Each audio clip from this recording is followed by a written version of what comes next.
बूढ़ी माँ और बेटे की कहानी। बिमल बहुत परेशान था। उसे समझ में नहीं आ रहा था कि वो इस परिस्थिति से कैसे निपटे।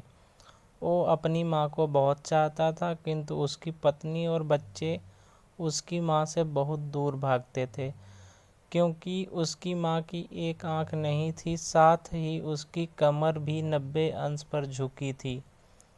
वैसे वह अपना काम सब खुद ही कर लेती थी, किंतु फिर भी वो उसकी पत्नी और बच्चों को हमेशा खटकती हैं। बिमल के बेटे अखिल ने बड़े बेरुखी से कहा, दादी आप ऊपर के कमरे में जाओ, मेरे दोस्त आ रहे हैं।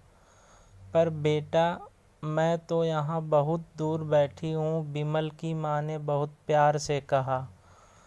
अखिल ने जोर से डांटते हुए कहा, नहीं आप उनके सामने मत रहो, वो मुझे चिढ़ाते हैं। बिमल की पत्नी कामिनी ने किचन से ही आवाज़ लगाई, क्या हुआ अखिल, क्यों चिल्ला रहे हो?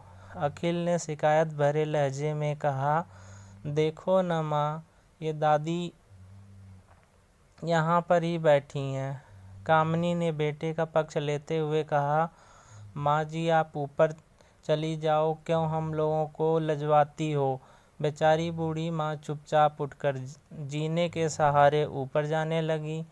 कमर झुकी होने के कारण उन्हें ऊपर चढ़ने में बहुत परेशानी हो रही थी, किंतु वो पूरी ताकत से ऊपर के लिए चली गईं।